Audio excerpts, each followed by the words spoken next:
जय हिंद प्यारे बच्चों। कल के लेक्चर में हमने पढ़ा था ऑटोट्रॉफिक न्यूट्रिशन के बारे में।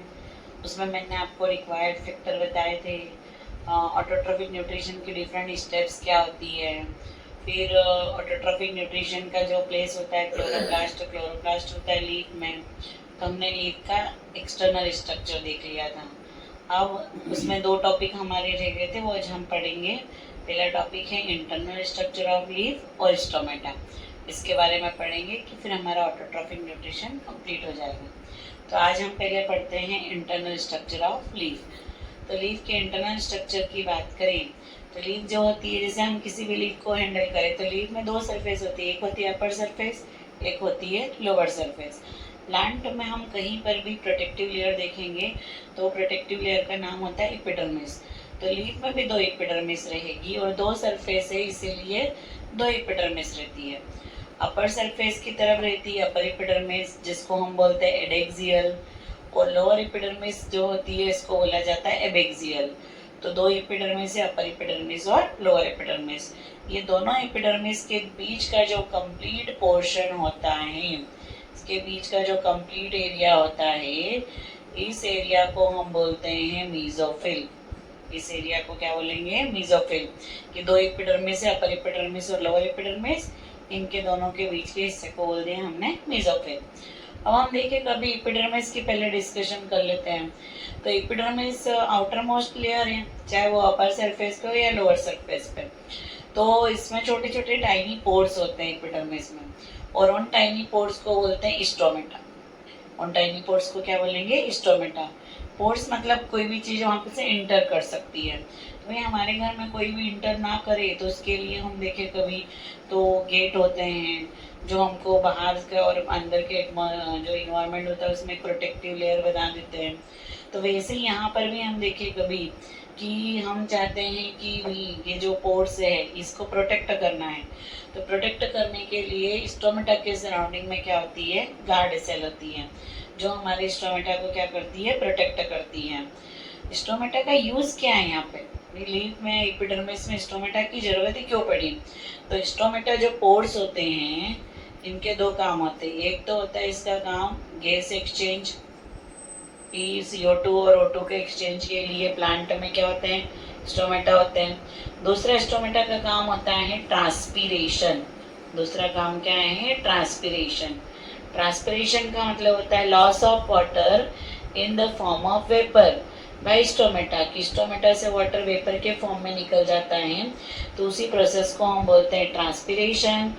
फोटोसिंथेसिस के लिए कल के लेक्चर में अपन ने पढ़ा था कि कार्बन डाइऑक्साइड चाहिए, तो वो कार्बन डाइऑक्साइड भी इंटर कहाँ से करती है? स्टोमेटा से। तो गैसियस एक्सचेंज और ट्रांसपीरेशन के लिए क्या जरूरी होता है? स्टोमेटा जरूरी होता है। अब स्टोमेटा से वाटर का लॉस होगा। अब वाटर का लॉस ज़्यादा नहीं हो इसके लिए हम देखेंगे कि एपिडर्मिस के ऊपर एक वैक्सी कोटिंग होती है। आप किसी भी लीफ को टच करेंगे तो उसकी सरफेस हमको थोड़ी मोम के जैसी लगती है, वैक्स के जैसे। तो लीफ की एपिडर्मिस पे वैक्सी कोटिंग होती है और उस वैक्सी कोटिंग को हम बोलते हैं क्यूटिकल। यह क्यूटिकल किसको कम करती है? तो ट्रांसपीरेशन को कम करती है कि वाटर का लॉस कम से कम हो। अब उसके बाद तो वाटर का लॉस जब कम करना है तो वाटर का लॉस होने क्यों दे रहे हैं फिर? तो हम देखिए ट्रांसपीरेशन में वाटर का लॉस तो हो रहा है, पर ये प्लांट के लिए बहुत ज़्यादा ज़रूरी है। क्यों? तो प्लांट के लिए इसलिए ज़रूरी है कि जैसे हम वार्म ब्लडेड एनिमल्स हैं, तो हम हमारी बॉडी के टेम्परेचर को रेगुलेट करने के लिए क्या करते हैं? गर्मी आई तो स्वेटिंग करेंगे, ठंड आई तो हमारी बॉडी शिवरिंग करती है, तो जिससे हमारी बॉडी का टेम्परेचर मेंटेन रहता है। पर प्लांट में हम देखें कभी कि उनकी बॉडी के टेम्परेचर को मेंटेन करने के लिए कि हाई टेम्परेचर पे टिश्यू की डैमेज नहीं हो, तो वाटर को वेपर के फॉर्म में निकालते हैं। कौन सी प्रोसेस में? ट्रांसपीरेशन। और हमने पढ़ा है कि जब भी वाटर इवापोरेट होगा तो इवापोरेशन से क्या कॉज होती है? कूलिंग। तो इसीलिए हम देखें कभी कि ट्रांसपीरेशन के इसकी वजह से प्लांट अपनी बॉडी का टेम्परेचर रेगुलेट करता है और उसकी टिश्यू की डैमेज नहीं होती। तो टिश्यू को प्रोटेक्ट करने के लिए, हाई टेम्परेचर पे प्रोटेक्ट करने के लिए ट्रांसपीरेशन जरूरी है। पर ज़्यादा भी ट्रांसपीरेशन नहीं हो तो उसको रोकने का काम कौन करती है? तो क्यूटिकल। अब इसके हम बाद में हम देखें कभी, ये तो बात हो गई एपिडर्मिस की कि दो एपिडर्मिस है, इसमें स्टोमेटा है, स्टोमेटा से ट्रांसपिरेशन हुआ, ट्रांसपिरेशन ज़्यादा नहीं हो तो वैक्सी कोटिंग है जिसको बोला क्यूटिकल। अब दोनों एपिडर्मिस के बीच का हिस्सा जहाँ पर होता है ऑटोट्रॉफिक न्यूट्रिशन या फोटोसिंथेसिस, तो बीच के पोर्शन को बोलते हैं हम मीजोफिल। क्या बोलेंगे? मीजोफिल। मीजोफिल जो होता है, मीजोफिल में दो तरीके की पेरेन्काइमा होती है। कुछ पेरेन्काइमा की सेल्स, जैसे ये हमने ये बनाया है डायग्राम में, ये पेरेन्काइमा की सेल्स जो होती है पूरी फ्लैट है, जबकि नीचे वाली जो पेरेन्काइमा की सेल्स मैंने ये स्फेरिकल बनाई है। तो फ्लैट पेरेन्काइमा की जो सेल्स होती है इसको हम बोलते हैं पेलिसेड मीजोफिल या पेलिसेड पेरेन्काइमा। कि फ्लैट सेल से बनी हुई लेयर जो होती है उसको हम बोलते हैं पेलिसेड पेरेन्काइमा या पेलिसेड मीजोफिल। उसके बाद में हम देखें कभी नीचे सर्कुलर स्फेरिकल लेयर है पेरेन्काइमा की, इसको हम बोलेंगे स्पॉन्जी पेरेन्काइमा या स्पॉन्जी मीजोफिल। तो क्या बोलेंगे? स्पॉन्जी पेरेन्काइमा और स्पॉन्जी मीजोफिल। ये दोनों के अंदर क्या रहता है? क्लोरोप्लास्ट रहता है, और क्लोरोप्लास्ट में क्या होता है? क्लोरोफिल, और वही हमारे फोटोसिंथेसिस का काम करता है। अब साथ में हम देखें कभी, तो लीफ में हमने कल डिस्कस किया था कि जाइलम वाटर लेके आता है, लीफ में जो खाना बनता है उसको फ्लोएम ले जाता है दूसरे पार्ट्स में। तो इसीलिए इन पेरेन्काइमा की लेयर्स के बीच में ही एक स्पेसिफिक सेल का पूरा एक लेयर होता है जिसको हम बोलते हैं बंडल शेप। ये जो हमने बनाया है ये क्या हो गया? ये बंडल शेप। और इस बंडल शेप के अंदर हमारे वॉस्कुलर टिश्यू होते हैं। कौन से?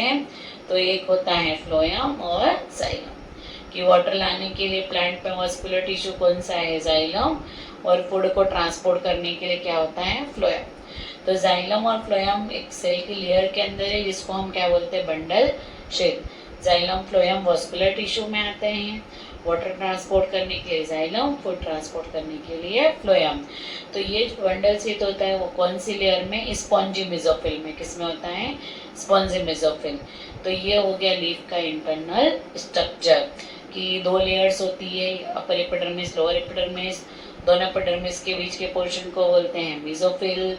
मेसोफिल में दो टाइप की सेल्स होती है, एक होती है पेलिसेड पेरेन्काइमा, दूसरी होती है स्पॉन्जी पेरेन्काइमा। अब पेलिसेड पेरेन्काइमा और स्पॉन्जी पेरेन्काइमा में देखिए, स्पॉन्जी में क्या होता है? जाइलम और फ्लोएम सेल के लेयर से राउंडेड है जिसको बोला बंडल शेप।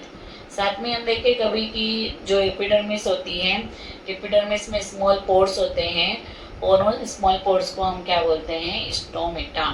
स्टोमेटा से कौन सी प्रोसेस होती है? तो स्टोमेटा से होता है ट्रांसपिरेशन और गैसियस एक्सचेंज।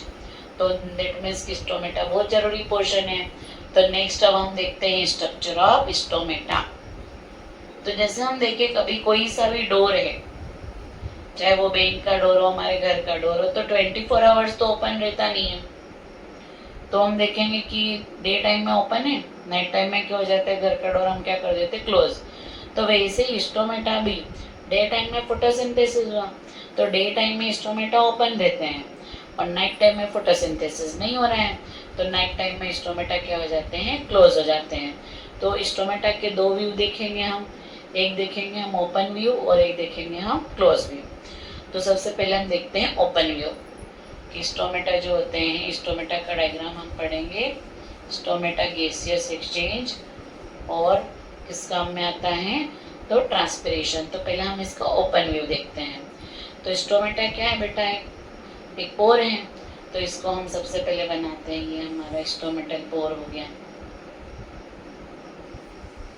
और पोर है तो प्रोटेक्ट करना पड़ेगा।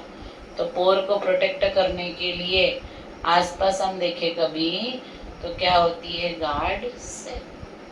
कि जो स्टोमेटा होता है, स्टोमेटा को प्रोटेक्ट करने के लिए ये स्टोमेटल पोर है, और प्रोटेक्शन के लिए हमने आसपास ये बीन शेप्ड जो सेल बनाई है, बीन शेप्ड, ये बीन शेप्ड सेल को हम बोलते हैं गार्ड सेल। ये क्या बना दिया? Stomatal pore. और स्टोमेटल पोर को प्रोटेक्ट करने के लिए हमने बनाई गार्ड सेल। अब कोई भी सेल है तो सेल का main part control of the cell, तो कंट्रोल ऑफ द सेल क्या होता है? न्यूक्लियस। तो ये हमने गार्ड सेल में बना दिया न्यूक्लियस। कि कोई भी सेल होता है तो सेल का control room, brain of the cell हम किसको बोलते हैं, तो न्यूक्लियस को। और साथ में हम देखें कभी तो न्यूक्लियस के साथ साथ गार्ड सेल का जो साइटोप्लाज्म होता है उसके अंदर रहते हैं क्लोरोप्लास्ट। क्या रहते हैं, क्लोरोप्लास्ट। दैट मीन्स कि इसमें क्लोरोप्लास्ट आ गया तो अब ये क्या कर सकती है, फोटोसिंथेसिस। तो गार्ड सेल में फोटोसिंथेसिस भी हो सकता है। तो ये हमने क्या बना दिया, क्लोरोप्लास्ट। अब इसके अलावा हम देखें कभी बेटा तो ये स्ट्रक्चर है किसके अंदर, एपिडर्मिस के अंदर। तो इसके आसपास हम देखेंगे कि कौन सी सेल होती है, एपिडर्मल सेल्स। स्टोमेटा में गार्ड सेल के सराउंडिंग में कौन सी सेल्स प्रेजेंट होती है, एपिडर्मल सेल्स प्रेजेंट होती है। ये एपिडर्मल सेल्स किसके सराउंडिंग में है, गार्ड सेल के। तो ये हमने बना दी एपिडर्मल सेल्स। एपिडर्मल सेल्स में और गार्ड सेल में क्या डिफरेंस है, तो एपिडर्मल सेल में कभी भी क्लोरोप्लास्ट नहीं होता। गार्ड सेल में क्लोरोप्लास्ट रहेगा पर एपिडर्मल सेल में क्लोरोप्लास्ट नहीं होता। तो ये हो गया स्टोमेटा का ओपन व्यू कि ये स्टोमेटल पोर बनाया हमने। आसपास कौन सी सेल है बेटा, गार्ड सेल। ये गार्ड सेल के अंदर साइटोप्लाज्म है उसका। गार्ड सेल का हमने बना दिया ये न्यूक्लियस। गार्ड सेल में और क्या चीज है, तो गार्ड सेल में होता है क्लोरोप्लास्ट। गार्ड सेल के सराउंडिंग में कौन सी सेल होती है, एपिडर्मल सेल्स। ये हमारी गार्ड सेल, उसके आसपास होती है एपिडर्मल सेल्स। गार्ड सेल क्या कर रही है, तो स्टोमेटा को प्रोटेक्ट कर रही है। तो ये स्टोमेटा का ओपन व्यू। अब डे टाइम में फोटोसिंथेसिस होता है जिसकी वजह से गार्ड सेल में ग्लूकोज बनता है। क्या बनता है, ग्लूकोज। तो आसपास की जो ये सेल्स होती है एपिडर्मल सेल, उससे वाटर कहाँ चले जाता है, तो वाटर चले जाता है गार्ड सेल में, जिससे गार्ड सेल स्वेलअप हो जाती है। क्या हो जाती है, स्वेलअप, और स्टोमेटा ओपन हो जाते हैं। डे टाइम में फोटोसिंथेसिस में ग्लूकोज बनता है जिसमें हम देखेंगे कि ग्लूकोज अंदर है तो बाहर की जो एपिडर्मल सेल है उससे वाटर कहाँ चले जाता है, गार्ड सेल में। गार्ड सेल स्वेलअप हो जाती है, स्टोमेटा ओपन हो जाते हैं। अब इससे जस्ट अपोजिट हम देखते हैं नाइट टाइम में। तो नाइट टाइम में हम देखेंगे कि दिन भर में जो ग्लूकोज बना वो बदल जाता है स्टार्च में। किस में बदल जाता है, स्टार्च में। अब स्टार्च वाटर में इनसोल्यूबल होता है जिसकी वजह से गार्ड सेल में जितना भी वाटर रहता है वो चले जाता है एपिडर्मल सेल में। कहाँ चले जाता है, एपिडर्मल सेल में चले जाता है, जिससे कि हम देखेंगे कि जो गार्ड सेल होती है वो श्रिंक हो जाती है। क्या हो जाती है, श्रिंक। और श्रिंक हो जाएगी तो स्टोमेटा क्लोज हो जाते हैं। स्टोमेटा क्या हो जाते हैं बेटा, क्लोज। कि डे टाइम में फोटोसिंथेसिस में ग्लूकोज बना तो स्टोमेटा ओपन कंडीशन में, क्योंकि गार्ड सेल में वाटर आ गया आसपास से, गार्ड सेल फूल गई, स्टोमेटा ओपन हो गए। पर नाइट टाइम में हम देखेंगे स्ट्रक्चर वही का वही है, पर नाइट टाइम में यहाँ पे क्या है, तो नाइट टाइम पे यहाँ पर दिन भर में जो ग्लूकोज बना वो स्टार्च में बदल जाता है। तो ये जो हमारी गार्ड सेल होती है स्टोमेटा की, इसमें से वाटर कहाँ चले जाता है, तो इसमें से वाटर जाएगा कहाँ पर, एपिडर्मल सेल में। यहाँ से वाटर कहाँ चला गया, तो वाटर आ जाता है एपिडर्मल सेल में, जिससे कि हम देखेंगे कि जो गार्ड सेल होती है वो गार्ड सेल क्या हो जाती है, श्रिंक होने लग जाती है। और गार्ड सेल श्रिंक हुई कि ये जो अंदर का पोर है स्टोमेटल पोर, ये धीरे धीरे क्या हो जाता है, ये क्लोज हो जाता है। तो डे टाइम में स्टोमेटा क्या रहते हैं, ओपन, और नाइट टाइम में स्टोमेटा क्या हो जाते हैं, क्लोज्ड। तो ये स्टोमेटा का क्लोज्ड व्यू और ये स्टोमेटा का ओपन व्यू। इसमें कोई दिक्कत हो तो आप कमेंट में बता सकते हैं, या कुछ चीज़ के ऊपर आपको और डिटेल में पढ़नी हो तो आप कमेंट में मैसेज कर सकते हैं, तो उसके और वीडियोस में अपलोड कर सकती हूँ। कि जैसे मैंने एक फिनोमेना तो आपको बताई कि गार्ड सेल में वाटर आया, इसकी वजह से गार्ड सेल स्वेलअप हुई और स्टोमेटा ओपन हो गए। आसपास की सेल में वापस वाटर गया नाइट में तो स्टोमेटा क्लोज्ड व्यू हो गया क्योंकि गार्ड सेल श्रिंक हो गई। इसके अलावा और हम फर्दर डिटेल में हम देखेंगे कभी, ये 10th के अकॉर्डिंगली मैंने बनाया। नहीं तो इसके अलावा पोटेशियम आयन भी इन्वॉल्व होते हैं स्टोमेटा के ओपनिंग और क्लोजिंग में, पीएच का भी रोल होता है, कार्बन डाइऑक्साइड का भी रोल होता है, तो बहुत सारे फैक्टर हैं। कभी आपको उससे रिलेटेड वीडियो भी चाहिए हो तो आप कमेंट बॉक्स में मैसेज कर दीजिएगा, तो हम अगला वीडियो वो डाल सकते हैं।